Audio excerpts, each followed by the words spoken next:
വാഹനങ്ങൾ സഞ്ചരിച്ച ദൂരം കുറച്ചുകാട്ടി സെക്കൻഡ് ഹാൻഡ് വാഹന വിപണിയിൽ തട്ടിപ്പ് വ്യാപകം. ഓഡോമീറ്ററിൽ കൃത്രിമം കാട്ടിയാണ് കിലോമീറ്ററുകൾ കുറച്ചുകാട്ടുന്നത്. പ്രത്യേക സോഫ്റ്റ്വെയറുകളുടെ സഹായത്തോടെയാണ് മീറ്ററുകളിൽ കൃത്രിമം നടക്കുന്നത്. ഇത്തരത്തിലുള്ള നിരവധി സംഘങ്ങൾ പ്രവർത്തിക്കുന്നതായി ന്യൂസ് 18 നടത്തിയ അന്വേഷണത്തിൽ വ്യക്തമായി. വാഹനങ്ങളുടെ ഓഡോമീറ്ററിൽ കൃത്രിമം കാട്ടുന്നതായ വിവരത്തെ തുടർന്നാണ് ഞങ്ങൾ അന്വേഷണം നടത്തിയത്.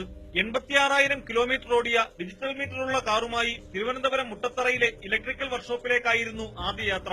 കിലോമീറ്റർ കുറയ്ക്കണമെന്നാവശ്യപ്പെട്ടപ്പോൾ വാഹനം മാറ്റിയിടാൻ നിർദ്ദേശം. അല്പസമയത്തിനകം ഒരാൾ വന്ന് മീറ്റർ അഴിച്ചെടുത്ത് അകത്തേക്ക് കൊണ്ടുപോയി.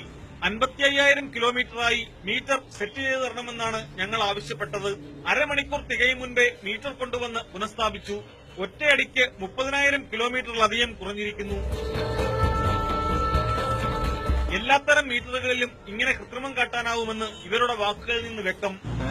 അല്ലാതെ ഇപ്പം വേറെ മീറ്ററിലേക്ക് മാറ്റാം. ലാപ്ടോപ്പ് കൊടുത്തിട്ട് കാറിന് 700 രൂപയാണ് പണിക്കൂലി. കിള്ളിപ്പാലത്തിന് സമീപമുള്ള മറ്റൊരു കടയിലും സമാന പ്രവർത്തനം തന്നെ. 3 ലക്ഷം കിലോമീറ്റർ ഓടിയ ഇന്നോവ കാറിന്റെ മീറ്ററിൽ 1 ലക്ഷമായി കുറയ്ക്കണമെന്നാവശ്യപ്പെട്ടപ്പോൾ മീറ്റർ അഴിച്ചുകൊണ്ടുവരാൻ മറുപടി. 200 രൂപ കൊടുത്താൽ സമീപമുള്ള ഇലക്ട്രിക്കൽ കടയിൽ തന്നെ മീറ്റർ അഴിച്ചു നൽകും. ഇന്നോവയുടെ കിലോമീറ്റർ കുറയ്ക്കുന്നതിന് 1200 രൂപയാണ് കൂലി.